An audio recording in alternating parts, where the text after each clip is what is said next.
ક્યું વચનામૃત આવ્યું? એન્ડ એટલે બાકી રાખ્યો. પ્રથમ પ્રકરણનું 6ઠું વચનામૃત. બહુ જ નાનકડું વચનામૃત છે.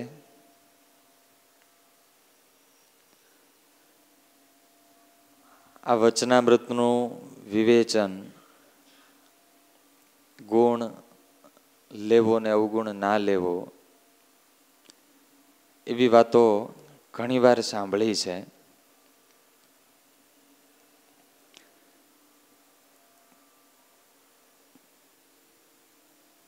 એક્સિડન્ટ થાય અને એકાદ પગ ભાંગી જાય તો એ બીમારી મોટી દેખાય, એમ બહાર હોય ને મોટો પાટો બાંધ્યો હોય. અને કેન્સર થયું હોય તો, હૃદયમાં જરાક કાણું હોય તો દેખાય નહીં. એટલે બહાર કંઈક ભાંગતોડ થાય તો તુરંત આપણે દોડીએ ડોક્ટર પાસે, પણ અંદરમાં લગભગ બહુ મોડા જાગતા હોય.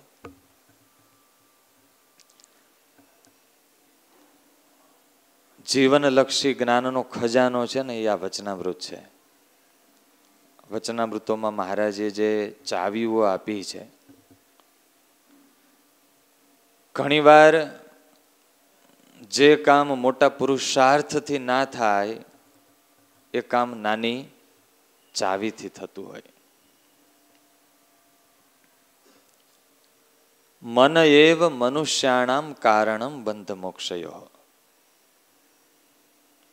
સુખનું કારણ પણ મન છે અને દુઃખનું કારણ પણ મન છે. બંધનનું કારણ પણ મન છે અને મુક્તિનું કારણ પણ મન છે. ઉન્નતિનું કારણ પણ મન છે અને અધોગતિનું કારણ પણ મન છે. ચાવી તો એની એ જ છે. જે ચાવીથી તાળું બંધ થયું છે એ જ ચાવીથી તાળું ખુલવાનું છે. પણ એને વાપરીએ છે કેમ ચાવીને?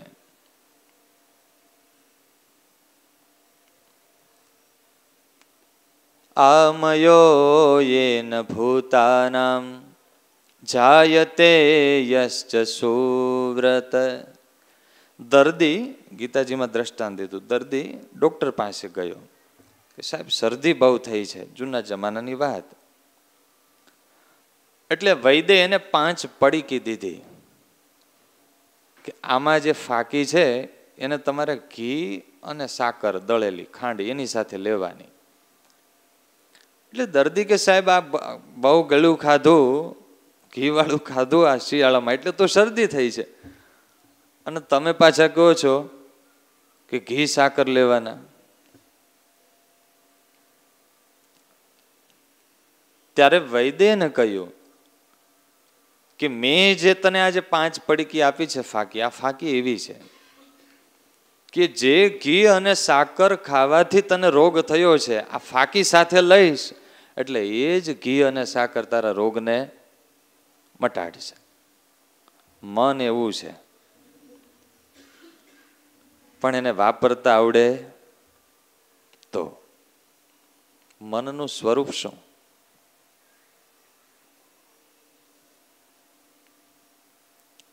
સંકલ્પ અને વિકલ્પ. જેટલા શુભ ભાવ થાય છે આખા દિવસમાં એ બધા સંકલ્પ કહેવાય, અને અશુભ ભાવ જે કંઈ થાય છે એ બધા વિકલ્પ કહેવાય. આપણે એમ કહીએ છીએ વીજળી ચમકે છે, હકીકતમાં વીજળી અને ચમકારો બંને અલગ છે. વીજળી ચમકે છે તો એનો અર્થ એ થયો ને કે ચમકતી ના હોય ત્યારે પણ વીજળી હોય. હકીકતમાં ચમકારો છે ને એ જ વીજળી છે. શું? ચમકારો છે એ જ વીજળી છે. ચમકારા સિવાય વીજળીનું અસ્તિત્વ, એટલે બોલવાની ભાષા એમ છે કે વીજળી, આપણે કહીએ લેમ્પ લબુક જબુક થાય છે તો ત્યાં 2 છે, લેમ્પ છે ને એનો પ્રકાશ છે. પણ વીજળી ચમકે છે ત્યાં બે નથી. એ ચમકારો છે, એ જ વીજળી છે. એમ મન સંકલ્પ કરે છે એનો અર્થ કે મન જુદું છે ને એની ક્રિયા જુદી છે એવું નથી. સંકલ્પ અને વિકલ્પ એનું નામ જ મન છે. દરેકનો પ્રશ્ન હોય કે આંખો બંધ કરીએ એટલે મન ઉચાળા મારવા માંડે, ધબાધબી બોલાવે અંદર. 5 મિનિટ બેસીએ ઠાકોરજી આગળ, ત્યાં તો આમ પ્રાર્થના મંદિરમાં કે ઠાકોરજી આગળ કીડીઓ ના હોય તો લાલ કીડી ચડે છે ને અનુભવ. શું કામ? સંકલ્પ અને વિકલ્પ એ જ મનનું સ્વરૂપ છે. હવે આપણે બેસીએ અને મનને રોકીએ, એને રોકવું એટલે એનું તો મૃત્યુ બરાબર છે. હવે તમારું અસ્તિત્વ કોઈ મટાડવા માટે આવે તો કોઈને સહજ છે. એટલે જો આપણે સ્થિર બેસવા જઈએ તો મન સ્થિર થવા દે નહીં, કારણ કે સંકલ્પ બંધ કર્યા એટલે મન મરી ગયું.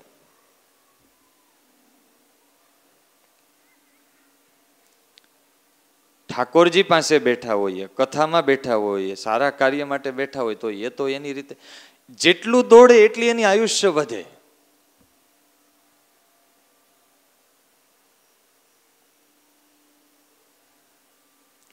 $500 કરોડ મળ્યા પછી તૃપ્તિ થાય છે? એ તૃપ્તિ કોણ નથી થવા દેતું? મંજિલ હતી કે આપણે 500 કરોડ મેળવવા કે પહેલો નંબર લેવો, પહોંચી ગયા.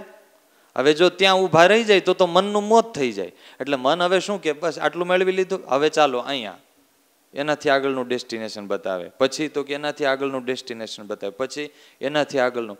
એટલે એની મંજિલ બદલ્યા જ રાખે, કારણ કે નહીં તો એનું મોત થઈ જાય મનનું.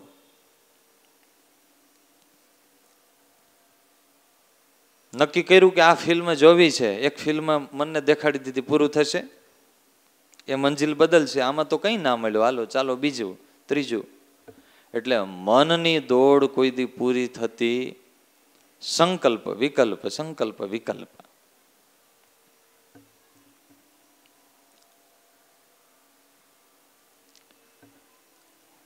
પ્રક્રિયા એવી છે, પેલા શુભ ભાવ કે અશુભ ભાવ થાય, જેવો અંતરમાં ભાવ થાય એવો વિચાર આવે, વિચાર આવે એવી ક્રિયા થાય, અને ક્રિયા પ્રમાણેની ટેવ પડે, ટેવ પ્રમાણે આપણું ચારિત્ર્ય બને, જીવન બને, અને એવું ફળ મળે. પેલા શુભ કે અશુભ ભાવ ના થાય, એમાંથી વિચાર, વિચારમાંથી ક્રિયા, ક્રિયામાંથી ટેવ, ટેવમાંથી જીવન બને, એના આધારે ફળ મળે. આપણાથી કોઈક અશુભ ક્રિયા થાય ત્યારે ઊંડા ઉતરવું કે આજે કોના પ્રત્યે અશુભ સંકલ્પ થયો હતો. મનનો સ્વભાવ છે, જે સામે આવે ને એનું એનાલિસિસ કરે. દાખલા તરીકે હાર આવ્યો, તો હારનું એનાલિસિસ ચાલુ થાય કે આ ગુલાબના ફૂલ કેવા હશે, ક્યાંથી આવ્યા હશે, કોણે બનાવ્યો હશે, અહીં સુધી કેમ પહોંચ્યો હશે. જે સામે આવે એનું મનનો સ્વભાવ છે, એનું એનાલિસિસ કરવું, સારું કે નરસું, આમાં સારું કેટલું છે, ખરાબ કેટલું છે. કંઈ ના હોય ને આપણી આગળ બેઠા હોય, નવરા હોઈએ, આપણે પાછળ બેઠા હોય, વાળનું ચિંતન કરીએ, આના વાળ કેવા છે, જાડા છે, પાતળા છે, કાળા છે, ધોળા છે, મુલાયમ છે, શેમ્પુ નાખીને બેઠા છે, ધોઈને આવ્યા છે, કઈ માલ છે એમાં. સ્વામિનારાયણ ભગવાને તો વચનામૃતમાં ત્યાં સુધી લખ્યું કે રસ્તા પર જતા હોય અને કૂતરાની વિષ્ટા દેખાય, મળ, તો એનું ચિંતન ચાલુ થાય, લે આ કેવું ખાધું હશે કૂતરાએ.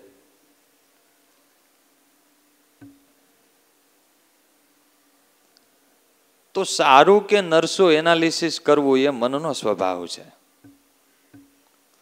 હવે સામે કોઈ વ્યક્તિ આવે તો વ્યક્તિનું પણ એનાલિસિસ કરે, પણ મન છે ને એ માયાનું છે, એટલે એને શુભ ગમે છે ને એના કરતા અશુભ જાજુ ગમે છે.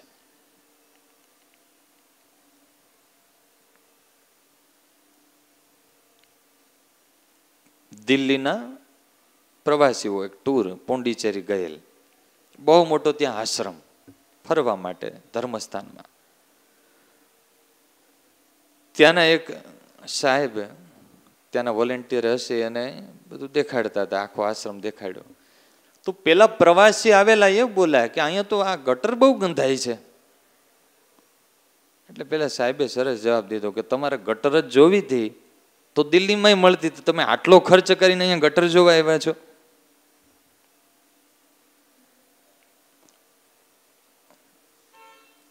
શુભ કરતા પણ અશુભ વધારે ગમે છે, અને એની સમાજની વાસ્તવિકતા જોવી હોય ને તો આજના ન્યૂઝપેપરો છે. ન્યૂઝપેપર ખોલો, તમામ ઘટનાઓનું એનાલિસિસ કરો. 90% ઘટના ચોરી, લૂંટફાટ, હુલ્લડ, આંદોલન, બળાત્કાર, ખૂન. તો આનો અર્થ એ છે કે સમાજમાં અયોગ્ય ઘટનાઓ જાજી ઘટે છે, દુર્ઘટનાઓ જાજી ઘટે છે. શું આ સમાજમાં સજ્જનો મરી પરવા રહે છે? આ સમાજમાં સારા કામ કરનારા નથી, દાન દેનારા નથી, મળેલી મિલકતને પણ ચોરી, કોઈની મળી હોય તો બીજાને પાછી આપનારા નથી, ગરીબોને માટે મરી મટનારા નથી, એક પત્ની વ્રત રાખનારા નથી.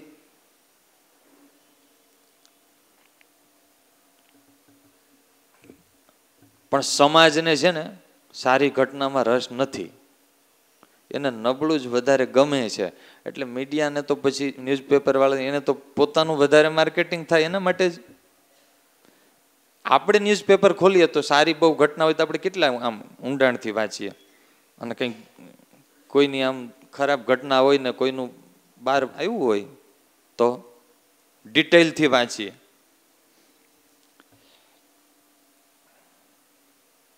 એમાં ભારતીયોના કપાળે છે ને કાળી ટીલી છે.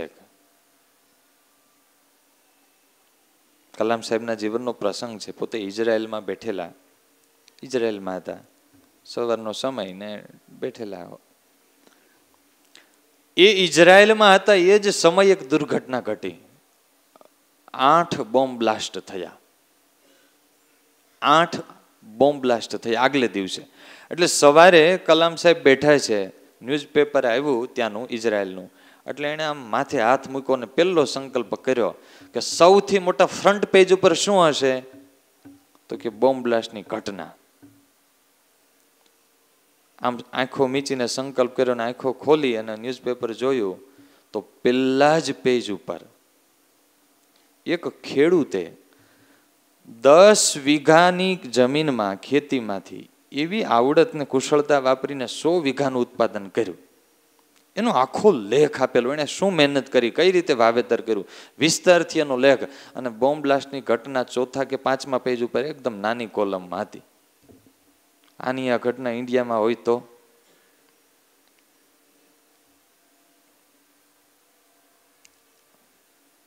આટલી મોટી આપણી ગુરુકુલની સંસ્થા છે, 20 વર્ષથી અખંડ ધૂન ચાલે છે, બરાબર છે. કેટલા સત્કર્મ અને ધાર્મિક આયોજનો થાય છે, બરાબર. એની નોંધ કેટલી લેવાણી હશે.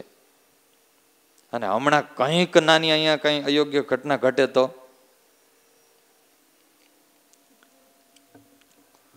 ઓલ ઓવર સમાજની માનસિકતા એવી છે કે એને નબળું વધારે ગમે છે, સારું ઓછું ગમે છે.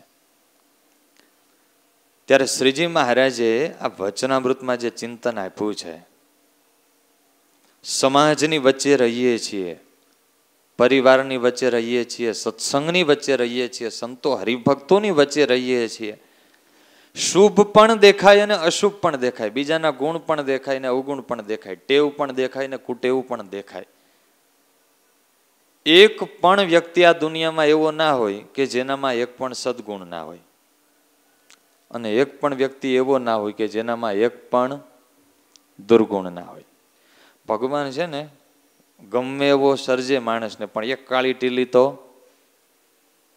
છોકરાને શણગારીને પછી એક કાળી ટીલી, એમ ભગવાને દરેકને એક કાળી ટીલી તો કરી જ હોય. ગુણ દોષમય વિશ્વ કિન્હ કીર્તારા. ભગવાને સૃષ્ટિ જ આખી ગુણ અને દોષની થી સંમિલિત કરી છે. આંખ છે એટલે દેખાવાનું તો ખરું જ, પણ દેખાણા પછીની ખૂબી છે. દેખાય એ દોષ નથી, એ તો આંખ છે ને બુદ્ધિ છે એટલે ખબર પડવાની છે કે આ ક્રોધી છે, આ લોભી છે, આ માની છે, આ કામી છે, આ કપટી છે. સદગુણો પણ દેખાય. દોષ દેખાણા એ દોષ નથી, પણ દેખાણા પછી શું કરીએ છીએ. શ્રીજી મહારાજે વચનામૃતમાં જે શબ્દો બહુ ધ્યાનથી સાંભળજો. મહારાજ કે જે વિવેકી છે એ દિવસે દિવસે પોતાને વિશે અવગુણને દેખે છે અને ભગવાનના ભક્તને વિશે ગુણને દેખે છે. અને જે અવિવેકી છે એ પોતાને વિશે ગુણ દેખે છે અને ભગવાનને સંતનો અવગુણ લે છે. વિવેક એટલે શું? વિચિર પૃથક ભાવે ધાતુ છે. વિવેક એટલે જુદું પાડવું. આ સારું, આ ખરાબ. વિભાગીકરણ કરવું એ વિવેક નથી, પણ સ્પષ્ટ વિભાગીકરણ કરવું કે આ સારું ને ખરાબ. એ તો નાનો બાળક હોય તો એને એ કહી દે કે રેકડીએ જાય શાકભાજી ને રેકડી, તો કે આ બટેકા છે, આ ભીંડો છે, આ દૂધી છે. એ વિવેક નથી. પણ ભીંડો લેવો છે તો કેવો ભીંડો લેવો? કોઈ દી લેવા જ ના ગયા હોય ને પછી ઘરેથી મોકલા હોય ને મોટી શીંગું લઈને આવે, જાજુ શાક થાય તો હે. દૂધી લેવા જાય તો કે નાની શું લેવી, મોટી જ લેવાય ને, સસ્તી મળે.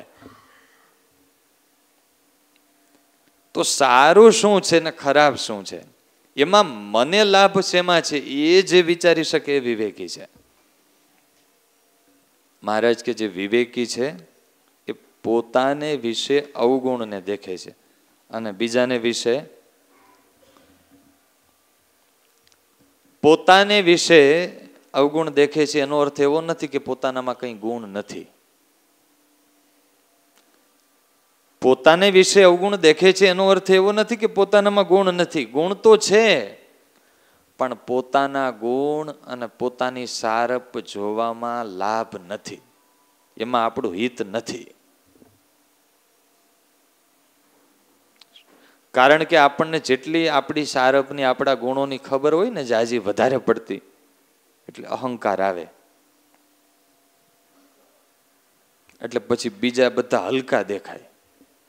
પરિવારમાં, સમાજમાં, મિત્ર મંડળમાં, સત્સંગમાં બધે જ આ હોય. અવગુણ આવે છે એના પાયામાં આપણા પ્રત્યેની ગુણ દ્રષ્ટિ છે. અવગુણ ત્યારે જ આવે જ્યારે આપણે આપણને એના કરતા શ્રેષ્ઠ માનતા હોઈએ. આપણે રોજે 50 માળા કરતા હોય મંદિરમાં બેસીને, અને પછી કોઈ હોય ને આવીને આપણે બેઠા બેઠા ઘનશ્યામ મહારાજ આગળ માળા જ કરતા હોય ને પછી આવીને કોઈ ખાલી અમને 5 દંડવટ કરીને જતા રહે તો શું થાય? જો લે છે કઈ આને વિવેક? કેવો કામઢો છે. ભગવાન આગળ આવું મોટું ધામ છે, આવા મહારાજ અહીંયા આપણા માટે બિરાજે, તો માળા નથી કરતો. એ શું કામે? તો કે પોતાને ખબર હોય કે હું 50 માળા કરું છું. એનો પાછો ગુણ હોય કે હું બીજા કરતા, એટલે પોતામાં ગુણ હોય ને એ ગુણને બહુ ચિંતવવામાં લાભ નથી. એનાથી અહંકાર આવે, પોતા પ્રત્યે શ્રેષ્ઠ બુદ્ધિ આવે, એટલે બીજા પ્રત્યે આપોઆપ નિમ્ન બુદ્ધિ આવે. મહારાજે કહ્યું બીજાના ગુણને જ દેખે. એનો અર્થ કે બીજામાં અવગુણ નથી એવું નથી, હોય જ, પણ બીજાના અવગુણ લેવામાં લાભ નથી, હાનિ છે. અને એટલા માટે રામાયણમાં સંતની વ્યાખ્યા કરી. એમાં એવી વ્યાખ્યા નથી કરી કે ધોળા કપડા પહેર્યા હોય ગ્રહસ્થ કે ભગવા કપડા પહેર્યા હોય સંત. મધુકર સરેસ સંત ગુણ ગ્રાહી અવગુણત જી સબ કે ગુણ ગહી. ભમરો શું કરે? કાંટાઈ હોય છતાં એ તો ફૂલો પર બેસીને એમાંથી સારો રસ. તો સંત એ છે જે બીજામાંથી સારા સારા ગુણ ગ્રહણ કરે છે, ભગવાનમાંથી, ભગવાનના સંતો ભક્તોમાંથી. અવગુણ હોય તો એને તજી દે છે.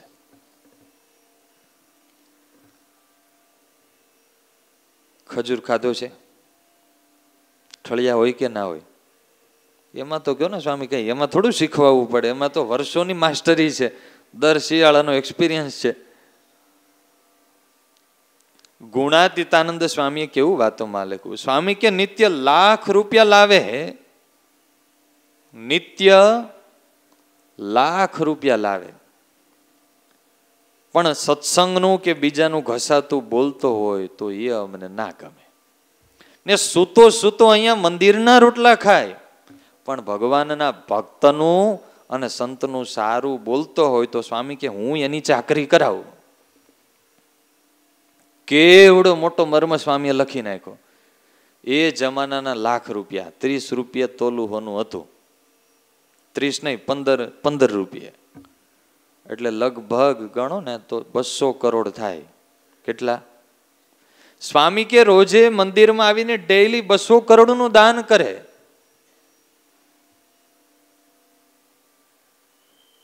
પણ જો સત્સંગનું ઘસાતું બોલતો હોય, બીજાના અવગુણ લેતો હોય તો સ્વામી કે એ અમને ના ગમે. અને કંઈ ના કરે, અહીંયા આવીને ખાલી સૂતો સૂતો રોટલા ખાય મંદિરના, પણ બધાના ગુણ લેતો હોય ને બીજાનું સારું બોલતો હોય તો સ્વામી કે હું એની સેવા કરાવું. એનો અર્થ દાન કરવું સહેલું છે. દાન કરવું 2, 5, 15, 20 લાખનું દાન કરવું સહેલું છે, સેવા કરવી સહેલી છે, માળા કરવી સહેલી છે, પણ બીજાના ગુણ ગાવા, પોતાના ગુણ ગાવા ને એ મીઠા મધ જેવું છે, ને બીજાના ગુણ ગાવા ને એ લીમડાનું કડવું પાણી પીવા જેવું અઘરું છે. બહુ સામાન્ય આમ એનાલિસિસ કરો તો આટલા હરિભક્તો સાથે આપણે સમુદાયમાં પરિવારમાં રહીએ છીએ, ક્યારેક કોઈ કે બહુ સારું કામ કર્યું હોય, સારું ભજન કર્યું હોય, સંતો રાજી થાય એવું કંઈ કર્યું હોય, પરિવારમાં કોઈએ સારું કર્યું હોય, તો એ વાત આપણે કેટલાની આગળ કહીએ કે પેલા ભગતે બહુ રાજી કર્યા, હમણાં આટલું દાન કર્યું, મહિનાથી હમણાં સેવામાં ગયા હતા, કેટલા આગળ રજૂ કરીએ. બહુ ધ્યાનમાં ન લઈએ, આપણે સાંભળીએ ને કદાચ એકાદ જણને કહીએ અને એની કંઈક ભૂલ બારી આવી હોય તો આટલો મોટો સત્સંગ છે, આપણો પરિવાર છે, કોઈ સંતે બહુ સારું કર્યું હોય, તપ વ્રત કર્યા હોય, સેવા કરી હોય, તો એની વાત આપણે કેટલા હરિભક્તો આગળ કહીએ. અને કંઈક કોકની ભૂલ થઈ ગઈ હોય તો સ્વામી કે લાખો રૂપિયાનું દાન કરવું સહેલું છે. દાન સહેલું છે? નીકળે ભાઈ પૈસો ભેગો કર્યો હોય, પણ એ સહેલું છે. પણ બીજાના ગુણ લેવા અને બીજાની આગળ એ ગુણ કહેવા એ અઘરું છે. અને એટલા માટે રામાયણમાં તો નવધા ભક્તિમાં એક ભક્તિને સ્થાન આપ્યું. નવધા ભક્તિમાં 8 જથા લાભ સંતોષા, સપને હું નહીં દે ખહી પર દોષા. સંતોનો ગુણ લેવો, હરિભક્તોનો ગુણ લેવો એ એક ભક્તિ છે. પણ હવે મનને ટેવ કેવી છે, જન્મો જન્મથી અને હેબિટ જ નેગેટિવ પડેલી છે. ત્યારે ગુણ દ્રષ્ટિ કેળવવા માટે સ્પેશિયલ પ્રયાસ કરવો જોઈએ. આપણે હાર્ડ મહેનતમાં વધારે માનીએ છીએ, સોફ્ટ મહેનતમાં માનતા. મનના સંકલ્પના બહુ મોટા પાપ હોય છે અને મનના શુભ સંકલ્પનું બહુ મોટું સારું ફળ હોય છે. પણ આપણને તો વધારે આમ હાર્ડ, જેમાં આમ મહેનત પડે ને એવું કરવું ગમે, ઘણીવાર બહુ સૂક્ષ્મ કરવું ગમે. ગુણ દ્રષ્ટિ કેળવવા માટેના ફાયદા વિચારવા અને અવગુણ દ્રષ્ટિ ટાળવા માટે એના ગેરફાયદા વિચારવા. પહેલી વાત મહારાજે વચનામૃતમાં લખ્યું કે જેને ગુણ લેવાની ટેવ છે, દિવસે દિવસે સત્સંગમાં પ્રતિષ્ઠાવાન થઈ જાય. શ્રીજી મહારાજ બહુ જ પ્રેક્ટિકલ હતા. મહારાજના જીવનનો પ્રસંગ છે. દાદાના દરબારગઢમાં પંક્તિઓ પડેલી, 500 પરમહંસો બેઠેલા, લાડુની રસોઈ કોઈ પ્રેમી ભક્તની, અને શ્રીજી મહારાજ પોતે પીરસવા માટે આવ્યા. સંતોની થઈ પંક્તિ ભોજન તણી, આવ્યા હરી તે વિશે બાંધી ખેસ ખભે કસીને હરી તો ઉભા જ સેવા મીશે. આવ્યા ત્યાં રઘુવીરને અવધ તો લાડો તણી ચોકી લઈ તે ચાલ્યા હરિયા ગળે નિરખવા દેવોની ત્યાં ભીડ થઈ. મહારાજ આમ પંક્તિમાં નીકળ્યા છે. રઘુવીરજી મહારાજ અને અયોધ્યા પ્રસાદજી મહારાજે લાડુની મોટી ચોકી ઉપાડી છે અને મહારાજ લાડુ પીરસે છે. પણ સંતોએ વર્ણન કર્યું કેમ પીરસે છે. કેટલા લાડુ આપતા હશે મહારાજ? હે આપે છે જટ હાથમાં લઈ લઈ 6-8 લાડુ. અરે કેટલા? 6 લાડુ કે 8 હાથમાં. એક હાથે મહારાજ 8 લાડુ આવી જાય હાથમાં. આજની જેવા હાઇબ્રિડ નહોતા, નાના નાના લીંબુ જેવડા મોટા મોટા લાડુ. મહારાજનો હાથ કેવો મોટો હશે. આપે છે જટ હાથમાં લઈ લઈ 6-8 લાડુ. અરે હાના સંત કરે તથાપિ હરિતો એકે ન ઓછો કરે. આવ્યા બ્રહ્મ મુનિ સમીપ હરિજા. બ્રહ્માનંદ સ્વામીની પાસે આવ્યા. સાઈડમાં હોય ને સંતો. મહારાજ નિત્યાનંદ સ્વામી કે મહારાજ આ બ્રહ્માનંદ સ્વામી વડતાલનું મંદિર કરાવે છે, એ પીરસો પીરસો તો મંદિરના પાયા મજબૂત થાય. ત્યાં બાજુમાં બેઠેલા બીજા સંત કે મહારાજ હમણાં જો બ્રહ્માનંદ સ્વામી બહુ ફરીને આવ્યા છે, દુબળા પાતળા થઈ ગયા છે, આમ જો મહારાજ પીરસો સ્વામીને. અને મહારાજે કંઈ જોયું નહીં. બ્રહ્માનંદ સ્વામી કે મહારાજ આજે તો પેટ ફાટી જશે. મહારાજ કે સ્વામી પેટ કરતા પ્રસાદનો મહિમા વધારે છે, પેટ તો પાછું મળશે, આ પ્રસાદ નહીં મળે.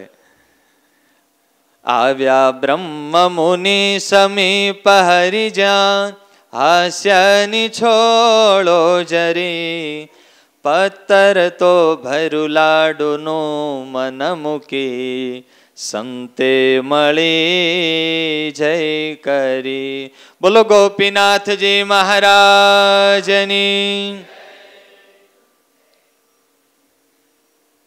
રસોઈ બનાવવામાં જેવી મહારાજની કુશળતા હતી ને પીરસવામાં પણ મહારાજની એવી કુશળતા હતી.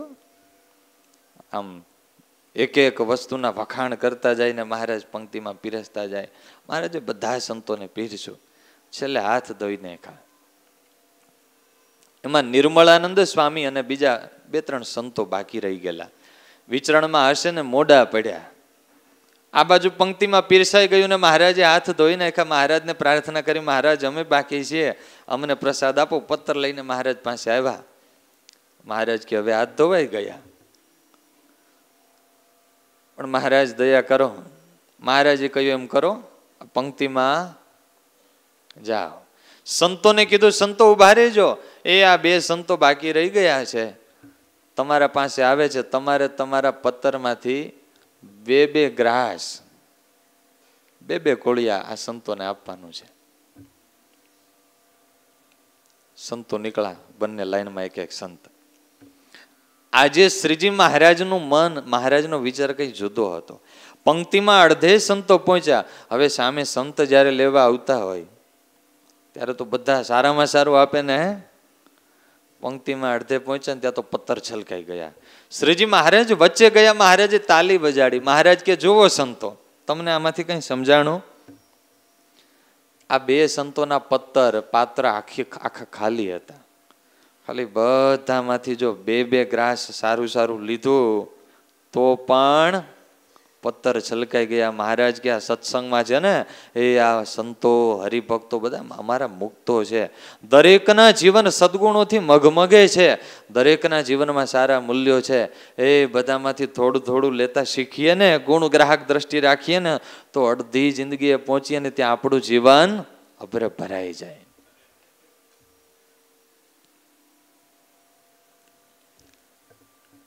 ભાગવતમાં કથા છે, દત્તાત્રેય ભગવાનને યદુ મહારાજાએ પ્રશ્ન કર્યો કે તમે આટલા આનંદથી વિહરો છો, આ દુઃખાલય જેવા સંસારમાં બધા મૂડલેસ છે, કોઈ ટેન્શનમાં છે, કોઈ ડિપ્રેશનમાં છે, કોઈ હતાશ છે, કોઈ ચિંતામાં છે, અને તમે 24 કલાક આનંદથી વિચરો છો, આનું કારણ? ત્યારે દત્તાત્રેય ભગવાને એવું કહ્યું, સંતિ મેં ગુરવઃ રાજન બહવો બુદ્ધ્યુપાશ્રિતા.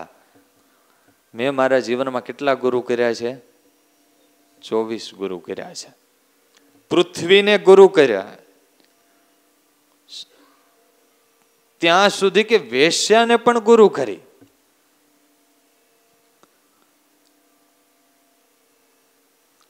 દત્તાત્રેય ભગવાન જતા હતા 7 માળની હવેલી, 16 શણગાર સજીના પર પુરુષની રાહમાં આખી રાત વેશ્યા આમથી તે માટા મારે. દત્તાત્રેયે જોયું, એક પોતાની કામના માટે આટલો ઉજાગરો કરે છે અને ઊંઘ નથી આવતી, તો મેં તો ભગવાન મેળવવા માટે ભેખ લીધો છે, આ સંસાર છોડ્યો છે, તો મને ઊંઘ કેમ આવે છે? અને ત્યારથી દત્તાત્રેય ભગવાન કે ત્યારથી મારી ઊંઘ ગઈ. આવા કેટલા ગુરુ કર્યા? આપણે કેટલા કર્યા? પૈસા કમાવા માટે જેમ મહેનત કરીએ છીએ ને, એમ આવી મહેનત પણ ભગવાનના ભક્તે કરવી જોઈએ. સ્પેશિયલ જીવનની અંગત ડાયરી રાખી અને એમાં લખવું જોઈએ, આના જેવી ભક્તિ કેળવવી છે, આના જેવો મહિમા કેળવવો છે, આ ભક્તના જેવો પ્રેમ કેળવવો છે. શ્રીજી મહારાજે વચનામૃતમાં બીજી વાત કરી છે કે મોટપને પામે, ગુણને લેતો પ્રતિષ્ઠાવાન થતો જાય, અવગુણ લેતો દિવસે દિવસે ઘટતો જાય. આપણું ઋષિ ચિંતન છે ને, એ બહુ જ સૂક્ષ્મ છે. આપણને દુનિયા બહુ સ્થૂળ અને જાડી દેખાય છે, એવી જાડી નથી. કોઈને લાકડી મારી તો આપણને એમ છે કે ત્યાં હિંસા થઈ, એને દુઃખ થયું, એનું અહિત થયું. કોઈના પર ક્રોધ કર્યો તો આપણને એમ છે કે હું એને ખીજાણો. પણ હકીકતમાં લાકડી મારી તો નુકસાન ત્યાં નથી થયું, ત્યાં નુકસાન થયું એના કરતા મોટું નુકસાન, ત્યાં હિંસા નથી થઈ. પેલી હિંસા ક્યાં થઈ છે? હૃદયમાં થઈ છે. ક્રોધ આવ્યો તો ક્રોધથી એને નુકસાન ગયું, એના કરતા લાખ ગણું અહીંયા નુકસાન થયું છે. કોઈ પણ વ્યક્તિમાં અવગુણ દેખાય, આંખ છે એટલે, પણ જો લીધો તો ઘરે આવે. તમે મોટા મોલમાં જાઓ, બધી વસ્તુઓ જુઓ ત્યાં સુધી વાંધો નહીં, પણ પૈસા આપીને પૈસા ચૂકવો એટલે પછી એ ક્યાં આવે? ઘરે આવે.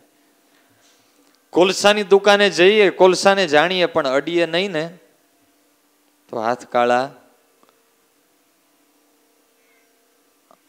અવગુણ લીધો ક્યારે કહેવાય? મનમાં એકાગ્રતા પૂર્વક વારે વારે એનું ચિંતન થાય. ચિંતન કરતા કરતા એના પ્રત્યે એક પૂર્વગ્રહ બંધાય કે આ કેવા, તો કે આવા. પછી એને જ્યારે જોઈએ ને ત્યારે એનામાં સારપોઈ દેખાય, પણ તુરંત પેલું યાદ આવે, આમ તો સારા છે પણ થોડાક લોભી છે, આમ તો સારા છે પણ થોડાક ખાઉધરા બહુ છે. વગર સંભાળે એનો અવગુણ યાદ આવવા માંડે તો એનો અર્થ કે એ અવગુણ આપણા હૃદયમાં આવી ગયો છે. કોલસા જુઓ ત્યાં સુધી વાંધો નહીં, પણ અડો તો કાળા થાવ. આખા દિવસમાં આપણે કેટલાના કોલસાને અડીએ છીએ? હે, તપાસ કરીએ તો ખબર પડે. જેટલા અવગુણનું ચિંતન થાય છે એટલી કાળપ આપણા મન ઉપર લાગે છે. અને જે ચિંતન કરીએ છીએ એ જ પાછું આપણી અંદર નિર્માણ પામે છે. ભાગવતમાં કથા છે અજામિલે એક અશુભ દ્રશ્ય જોયું અને એ અશુભ દ્રશ્યનું ચિંતન થયું. એક જંગલમાં એક પરપુરુષને ગણિકા સ્ત્રીમાં રત જોયો અને એ અશુભ દ્રશ્ય ગયું. એકાગ્રતા પૂર્વક એટલું ચિંતન થયું ને એ જ ઘટના એને ઘરે ઘટી. આપણી વચ્ચે વાલા ભક્તજનો, આપણા સૌના ગુરુસ્થાને બિરાજિત પરમ પૂજ્યપાદ ગુરુ મહારાજ પધારી રહ્યા છે. મંગળ જયનાથ સાથે સ્વાગત કરીએ. બોલો ઘનશ્યામ મહારાજની, હરિકૃષ્ણ મહારાજની, સ્વામિનારાયણ ભગવાનની.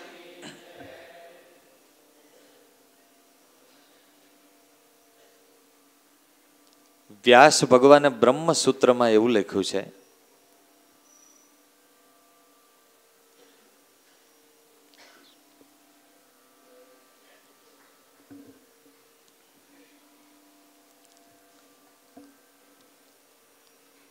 બ્રહ્મસૂત્રમાં વ્યાસ ભગવાને એવું લખ્યું છે, બ્રહ્મસૂત્ર સ્પેશિયલ લખ્યું કે પરાભિધ્યાનાત તિરોહિતમ,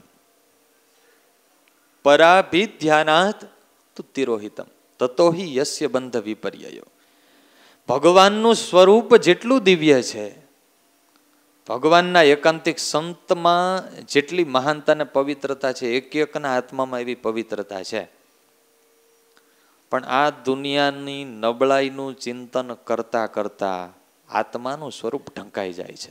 પરાભિધ્યાનાત, બીજાનું અભિધ્યાન કરતા, બીજાના અવગુણનું ચિંતન કરતા કરતા પોતાનું સ્વરૂપ ઢંકાઈ જાય છે. ખબર ના પડે હો. અરીસામાં કાંઈ એક દિવસે રજ ના લાગી જાય, થોડી થોડી રજ ઉડતી ઉડતી ઉડતી પછી કેવો થઈ જાય, ચહેરો પણ દેખાય નહીં. જીવનમાં મોટા ભાગે અયોગ્ય ક્રિયા કે દુર્ગુણ આપણા જીવનમાં ત્યારે જ મોટે ભાગે બે કારણ હોઈ શકે. કાં તો અયોગ્ય વ્યક્તિનો સંગ અને કાં તો કોઈના અવગુણનું ચિંતન. સહજ અનુભવ કરવો, કોઈના પ્રત્યે અશુભ ભાવ થયો, અશુભ ચિંતન થયું, તો 15 કે વધીને 20 દિવસમાં એ જ ક્રિયા આપણે કરતા હોઈએ, એ જ દુર્ગુણ આપણામાં હોય, આવી જ જાય. એનાથી ઉલટું કોઈનું શુભ ચિંતન કરીએ. મહારાજે વચનામૃતમાં લખ્યું કે જેવા જાણે એવો થાય. ભગવાનના સંત હોય અને એને મહાન નિષ્કામી જાણે તો કૂતરા જેવો કામી હોય તો એનું મહારાજ કે કામ દોષ ટળી જાય. ભગવાનના એકાંતિક સંત પોતામાં માન દોષ હોય પણ મોટા સંતને નિર્માની જાણે કે મને તો કોઈ માનનારા પૂજનારા નથી, હવે મારી પાસે કોઈ એવી મોટાઈ પણ નથી, અને છતાં હું કેવો અટંટ થઈને ફરું છું, અને આ સંત છે જેની આગળ લાખો લોકો હાથ જોડે છે અને છતાં એનામાં માનનો અંકુર નથી. આવા સંતને નિર્માની જાણે તો મહારાજ કે એનો માન દોષ ટળી જાય. અતિશય સ્વાદ દોષ હોય, ભગવાનના સંતને નિસ્વાદી જાણે. મને તો શું પદાર્થ મળે, એની આગળ પદાર્થના ઢગલા થાય છે અને છતાં એને પદાર્થનો લેપ નથી. આવા નિર્લેપ છે, આવા નિસ્વાદી છે તો સ્વાદ દોષ ટળી જાય. દોષોથી હેરાન જીવ પ્રાણી માત્ર થાય છે, એના માટે બીજી સાધના ઘણી કરે છે, પણ શ્રીજી મહારાજની દ્રષ્ટિએ આનાથી મોટી કોઈ બીજી સરળ સાધના નથી. પણ જાણ્યા ક્યારે કહેવાય? 100% ગુણ આવ્યો ક્યારે કહેવાય? જેમ કોઈને જોઈએ અને તુરંત એનો અવગુણ આમ દેખાય છે, એવી જ રીતે સંતના ગુણોને લખવા જોઈએ, જીવન પ્રસંગોને લખવા જોઈએ. મોટા મોટા મહારાજ વખતના સંતો, અને એનું ચિંતન કરી કરી ઘૂંટી ઘૂંટીને દ્રઢતા કરે. પછી વણ સંભાળે એ સંતના ગુણો યાદ આવી જાય. કંઈક એવો સામે પ્રસંગ આવે, ક્રોધ થાય એવો પ્રસંગ આવે, ત્યારે તુરંત એ સંત યાદ આવે કે એ સંતના જીવનમાં આટલું મોટું સંચાલન કરે છે, આટલી મોટી જવાબદારી સંભાળે છે, છતાં એના જીવનમાં કોઈથી ક્રોધ નથી. વગર સંભાળે સામે પરિસ્થિતિ આવે ને યાદ આવી જાય એનો ગુણ, તો એ ગુણ આવ્યો કહેવાય.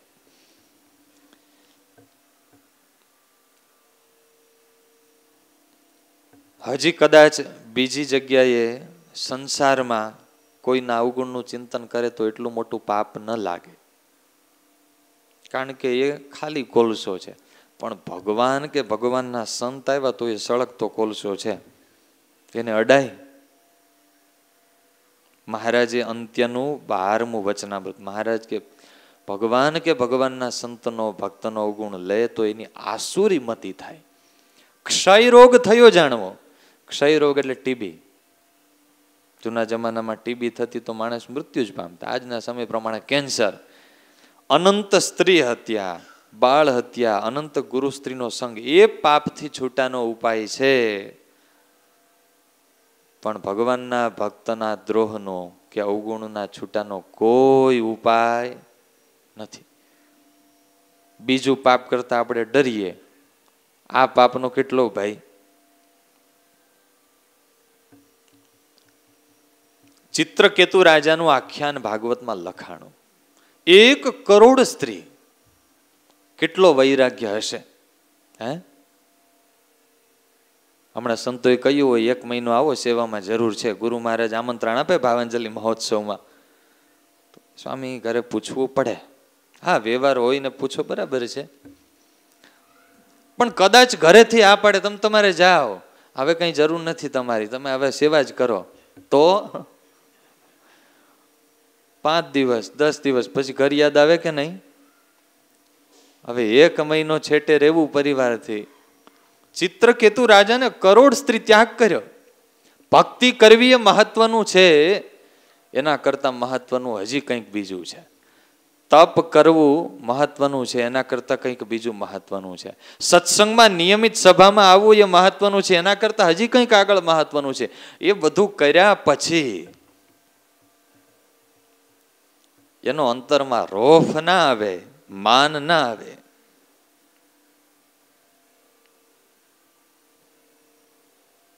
ચિત્રકેતુ રાજાને છૂટી તો ગયું, કરોડ સ્ત્રી ત્યાગ કરી દીધો. કેટલો વૈરાગ્ય છે. છતે દેહે ગાંધર્વ યોનીને પામ્યા. ગંધર્વ થયા, સ્વર્ગના રાજા થયા. જતા હતા, કૈલાસમાંથી પસાર થયા. શિવજી બેઠેલા ધ્યાનમાં, સતી સાથળ ઉપર બેઠેલા. માટલું ફૂટી ગયું. લો કરો વાત. મેં કરોડ છોડી અને આ બહુ મોટા દેવાધિદેવ કહેવાય છે, ધ્યાનમાં બેઠા છે. અને ધ્યાનને ટાણે એક નથી છોડી શકતા. ક્યાં આંગળી નાખી? હે, 1200 વોલ્ટનો વાયર જતો હોય ત્યાં આંગળી અડાડે તો રાક્ષસ યોનીને પામ્યો.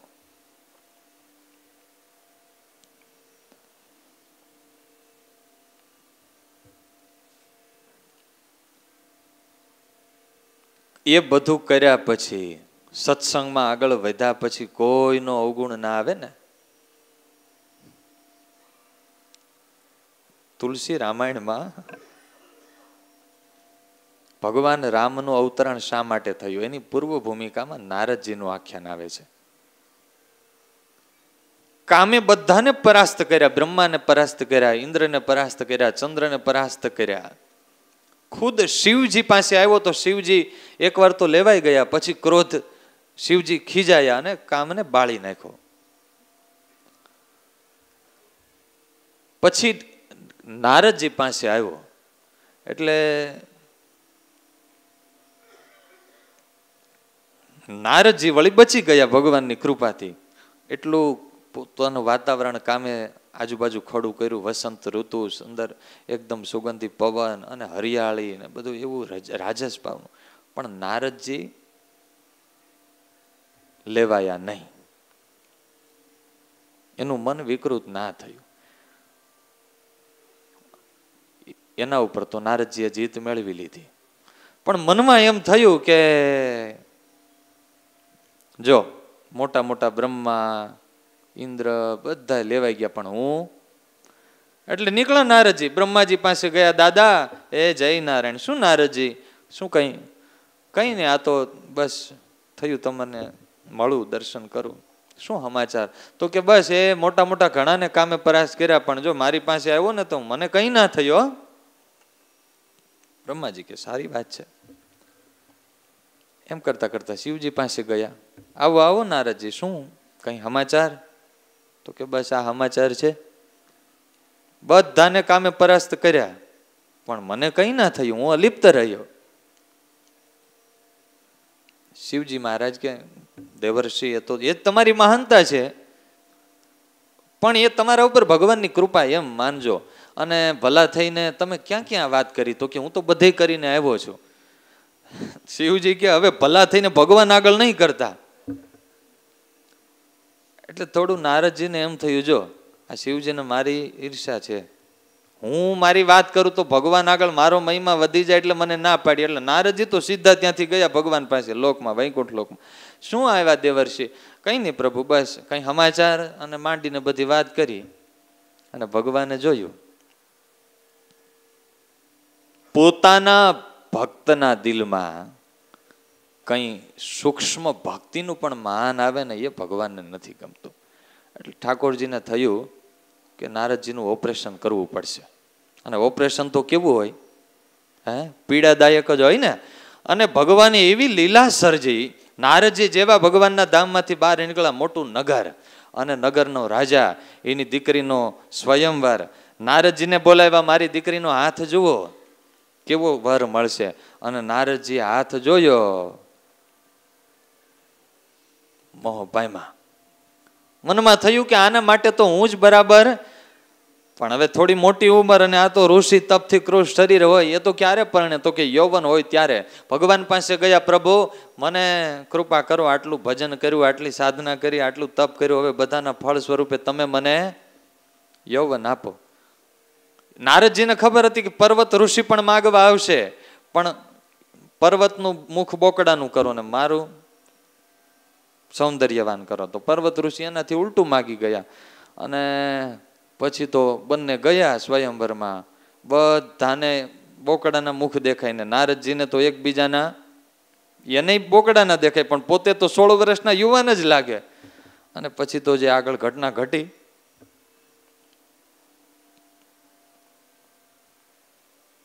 પોતાના ગુણનું માન આવે ત્યારે જ આપણા અહિતની શરૂઆત થતી હોય છે. એટલે મહારાજે વચનામૃતમાં લખ્યું કે જે વિવેકી છે એ દિવસે દિવસે ભગવાન ને ભગવાનના ભક્તનો ગુણ ગ્રહણ કરે, અને બીજાનો, પોતાનો અવગુણ ગ્રહણ કરે, બીજાનો ગુણ ગ્રહણ કરે. છેલ્લો ફાયદો ગુણ દ્રષ્ટિનો, સદા આનંદ વર્તે. સત્સંગ ચાલે, ચોર આવીને બેઠેલો, વાત સાંભળી એટલે પશ્ચાતાપ થયો. સંત પાસે આવીને માફી માંગી એટલે સંતે કીધું કે આજથી તું આ ચોરી છોડી દે. તો કે મહારાજ, બીજું જે કોઈ નિયમ લઉં, મારાથી ચોરી તો નહીં છૂટે, મારાથી ચોરી નહીં છૂટે. એટલે સંતે કહ્યું કઈ વાંધો નહીં, તારે ચોરી કરવાની, બસ. આ તો રાજી રાજી થઈ ગયો. રાજી થઈએ ને, હમણાં સંતો અહીંથી છૂટી આપી દે, વાંધો નહીં, ચા કોફી પીવાના, લસણ ડુંગળી ખાવાના, છતાંય તમે સત્સંગી, આવી છૂટી મળી જાય તો એટલે ચોર તો રાજી થયો કે આપણે ચોરી કરવાની, અને છતાંય પાછું આપણને ભગતનું બિરુદ મળે.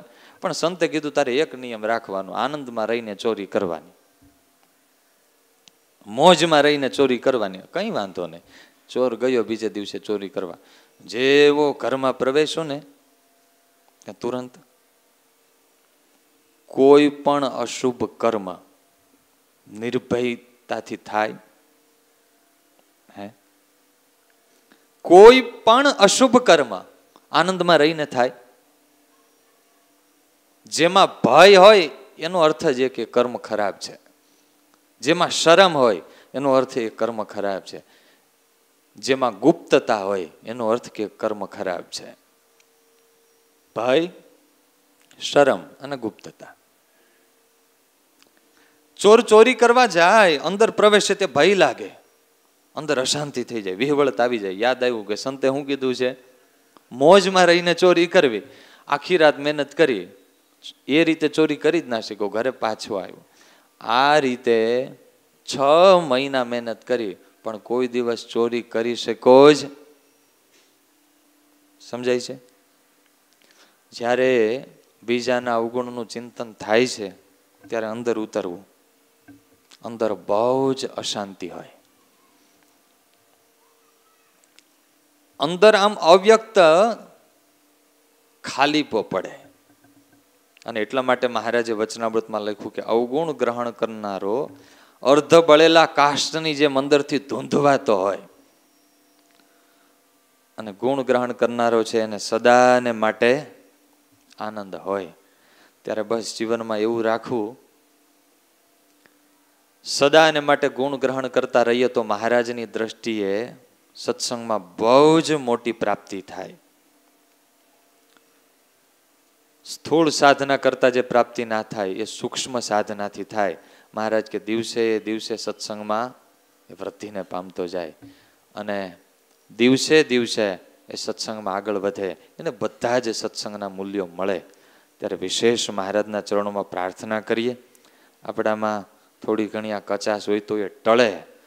સ્પેશિયલ એક્સરસાઇઝ કરીએ, હરિભક્તો સાથે બેસી અને સંતોના હરિભક્તોના ગુણનું ચિંતન કરવાની ટેવ પાડવી પડે. કારણ કે કુટેવ પાડવા માટે કંઈ દાખલો ના કરવો પડે. કરવો પડે? હે, ટેવ પાડવા માટે જ દાખલો કરવો પડે.